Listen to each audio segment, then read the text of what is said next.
Hello, જય શ્રી કૃષ્ણ, જય માતાજી બધાને। તો અત્યારે સાંજના 4 વાગી ગયા છે ને આપણે વાડી આવ્યા છે, બીજી વાડી છે ત્યાં જીરાનું વાવેતર છે। 20 વીઘાનું જીરું છે અને 1 મહિનો ને માથે થોડાક દી 10-12 દી જેવું થયું છે, એટલે એ જીરું તમને દેખાડી દઉં ને આમાં દવાનો રાઉન્ડ મારવાનો છે, કઈ કઈ દવાનો રાઉન્ડ મારવો છે એ પણ દેખાડી દઉં। પહેલાં તો આપણે બધું જીરું જોઈ લઈ, જીરું સારું છે નરવું છે પણ તમને દેખાડી દઉં વિડીયોમાં બધું। અને આપણે આમાં મહી છે એટલે મહીનો રાઉન્ડ મારવાનો છે, મહીને થ્રીપ છે અને ભેગી નરવાની નાખવાની દવા છે। પહેલાં આપણે જીરું જોઈ લઈએ પછી હું તમને દવા બધી આગળ દેખાડું। તો જો આપણું જીરું છે અહીંયા 20 વીઘાનું જીરું છે। આમાં ભાઈ ગામની બાજુમાં ખેતર છે અને આમાં જીરું આજખેરે વાવ્યું છે, નવું પડ્યું છે, લગભગ તો 3-4 વર્ષથી વાવ્યું છે પણ આ બાજુ નહોતું વાવ્યું એટલે આ બાજુ પણ વાવ્યું છે। ને આ જો સામું દેખાય આપણું હેઠોની અલગ છે જીરું છે અને આમ આ બાજુ જીરું છે બધું જો। અને આપણે આ દવા છાંટવાની હતી હરદેવભાઈને પરીનભાઈ દવા છાંટી દીધી છે બધી। અને આપણે વાડી આવ્યા હતા તો તમને જીરું બધું હું બતાવી દઉં, જોઈ લ્યો। આ જીરું 1 મહિનો માથે થોડાક દિવસ થયા છે, મને પાકી ખ્યાલ નથી પણ આ એવું જ થયું છે। અને આમાં 3 પાણી દઈ દીધા છે અને જે ચોથું પાણી ચાલુ કર્યું છે અને ઘણી જગ્યાએ જીરું પણ વયું ગયું છે, 1-2 જગ્યાએ બેસી ગયું છે 4-5 કિયારામાં। અને બાકી તો નરવું છે જીરું બધું, જોઈ લ્યો। આ દેખાય તમને, આ વાછરા દાદાનું મંદિર છે, આપણે માંડવી હતી પહેલાં અને માંડવી આપણને ભૂકો આપ્યો આપણે કાઢી હતી। અટાણે તો જીરું જે સારું છે, કંઈ વાંધો નથી, બહુ રોગ જેવું કંઈ દેખાતું નથી। પણ એક આમાં મહી ઘણી જગ્યાએ દેખાણી હતી કાલ, એટલે મહીનો રાઉન્ડ દેવાનો છે અને બીજી થ્રીપ છે ને બાકી નરવાની છે આપણે। જો આમ આગળ પણ જીરું છે, તમને દેખાડી દઉં એ બાજુ। પહેલાં તો આપણે દવા પડી, તમને દવા દેખાડી દો બધી આગળ। આમાં આપણે કઈ કઈ દવા છાંટી હતી એ તમને દેખાડી દો। 3 જાતની દવા છે એટલે લગભગ અહીંયા પડી જ છે એટલે દેખાડી દો તમને જો આવી।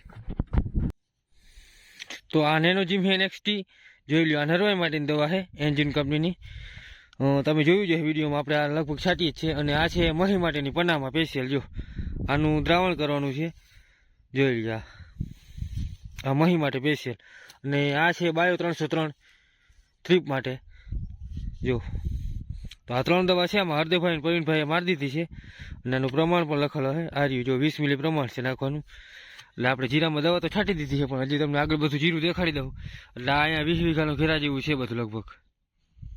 તો જો આ રહ્યું આપણે સનેડો અહીંયા દવા ભરે ને દવા છાંટીને હવે એ જવાની તૈયારીમાં છે ને હું તમને જરાક જીરું દેખાડી દઉં બધું, જોઈ લ્યો।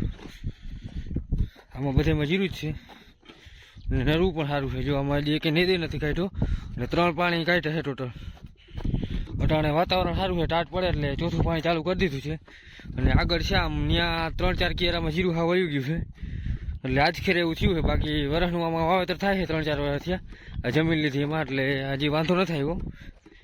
બાકી આની કોઈ જો અહીંયા કટારા દેખાય ત્યાં સુધી છે ને આમ આગળ તો બોલા ભાઈને બીજે ચણા છે, બાકી આપણું જીરું જો સામે બાવડા દેખાય ત્યાં હેઠો છે ને સામે ઓલો ભૂકો અને ઠગલો એક દેખાય અહીંયા બીજાને હેઠો આવી જાય। અને આમાં વાછરાદાના મંદિર ને જો અહીંયા 3-4 વીઘા કોરું પડ્યું એ ધોવાઈ ગયું બધું, એટલે તો આ બધું જીરું જ છે આપણે જો। હવે આમાં ચોથું પાણી દેવું એટલે કેરામાં જે જમીન દેખાય એ દેખાય નહીં ને જીરું પારી ઠક આવી જાય આપણે અને નરવું થઈ જાય જો। તો આમની કોર જો આ હેઠે આપણે આ બધું જીરું છે ને હવે હરદેવભાઈ ને પરીનભાઈ સનેડો લઈને જાય છે, જો આ જો સનેડો ચાલુ કરી દીધું છે। અને આપણે હવે આ દવા છે એ લઈને જવાનું છે। આજ પવન બહુ છે ટાઢો એટલે પાણી દે તો વાંધો નહીં આવે, બહુ પાછું પાણી દઈ તો પાછું ફુકારો આવી જાય એટલે આમાં તો ટાણે વાંધો નહીં આવે। જો આ જીરામાં આમ દાદા વાછરા દાદાનું મંદિર છે ત્યાં સુધી જીરાનું વાવેતર છે, આમ બાઉન્ડ્રી બધી દેખાતી છે બાંધેલી। આ બાજુ જો ધોવાઈ ગયું હતું ચોમાસાનું, એ માંડવી હતી તે આ પડતર પડ્યું એટલે થોડું ઘણું હોય, બાકી આ બધું જીરું જ છે આપણે જો। જો આ બધું જીરું છે આપણું, હવે આપણે જવાનું થઈ ગયું છે, જોઈ લો। આપણે સને કરીને આવ્યા હતા દવા છાંટવા જે ભાઈ, જોઈ લો। સરખા બહુ આવે એટલે આમાં મજા ના આવે જો। આપણે ચોથું પાણી ચાલુ કરી દીધું એટલે લાઈટ નથી